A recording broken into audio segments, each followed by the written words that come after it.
Sampai jumpa lagi, kota bertuah. Sejak lama, aku merasa cukup dengan segala proses dan kenangan di kota ini. Ketidaksengajaan secara sengaja, kupilih salah satu kampus yang tak banyak orang tahu, tapi saat itu berpeluang besar untuk bisa masuk ke jurusanku. Pengalaman pertama kali banyak kudapat setelah aku menginjakkan kaki di kota ini. Sebenarnya takut, tapi aku dituntut untuk berani. Masuk dari depan gerbang kampus yang kupikir jaraknya seperti jarak dari gerbang depan sekolah ke lapangan upacara, dengan berjalan kaki lengkap dengan rok yang kuyup karena aku tidak kuasa menahan pipis yang sudah lama aku tahan ketika di perjalanan.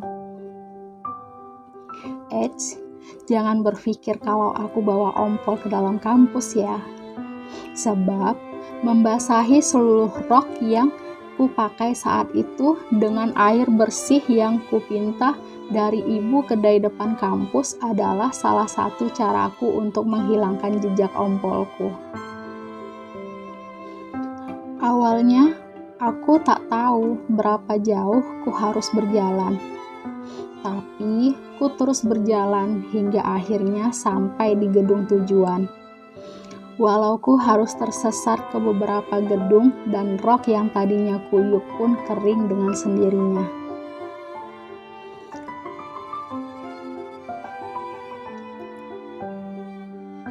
Pertama kalinya aku tinggal sendiri dan merasakan hidup sendiri tanpa orang tua dan adik-adik. Bertemu dengan banyak orang baru yang membuatku banyak diam karena aku sulit untuk menyesuaikan diri dengan lingkungan baru. Tak banyak orang yang bisa kuajak bicara. Lainnya, ku hanya mampu untuk mengamati. Kuamati satu persatu yang lambat laun membuat aku merasa lega dengan pembaruan. Karakter orang-orang di sekitarku banyak membuat aku belajar tentang hal baru, membuatku bersyukur karena telah dipertemukan dengan orang-orang hebat yang sedikit banyaknya membentuk diriku yang sekarang. Merasa kurang. Sebenarnya bukan kekurangan yang kurasakan, namun ingin mendapatkan apa yang mereka dapat, tapi aku tak dapatkanlah yang memacu aku untuk mulai berdagang di sela-sela jam kuliahku. Banyak yang bertanya tentang tindakanku berdagang, tapi ku jawab ini hanya hobi.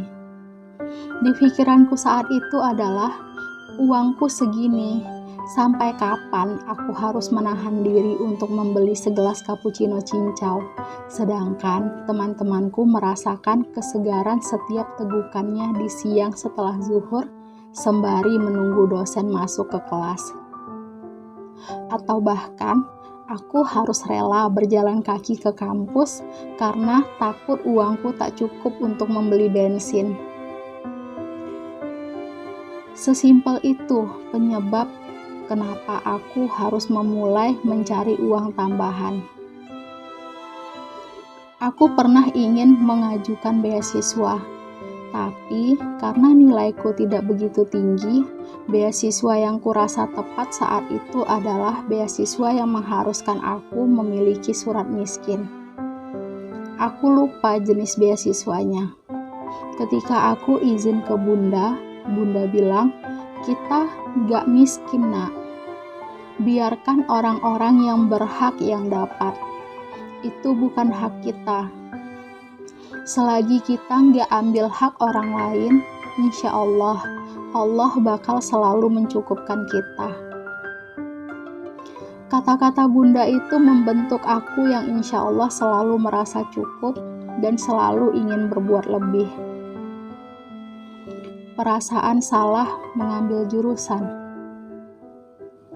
Tidak. Aku tak pernah merasa kalau aku salah jurusan.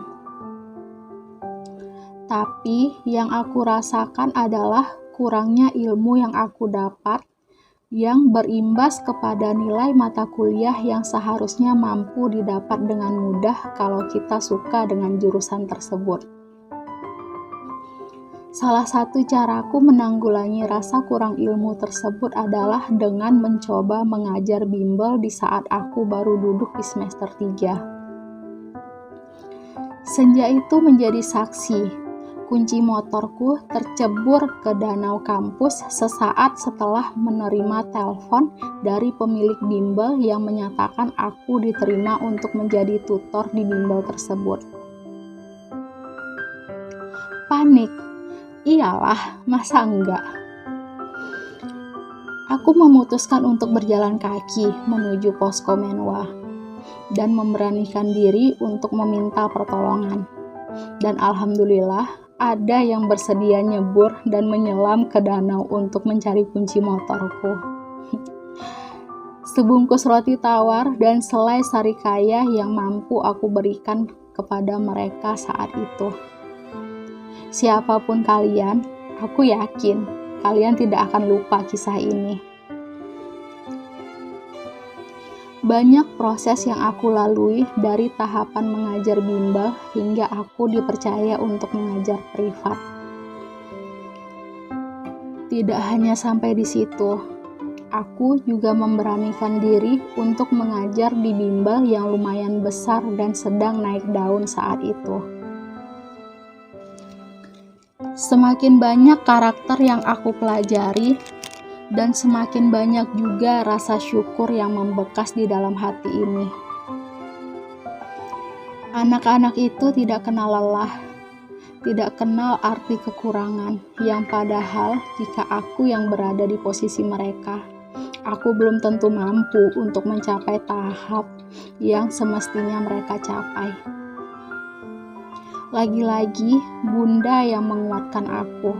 Bunda bilang, mengajar anak yang mengharuskan dirinya mampu mendapatkan ilmu yang seharusnya ia dapat itu istimewa rasanya, dibandingkan mengajar anak-anak yang jelas mampu untuk mendapatkan ilmu tersebut.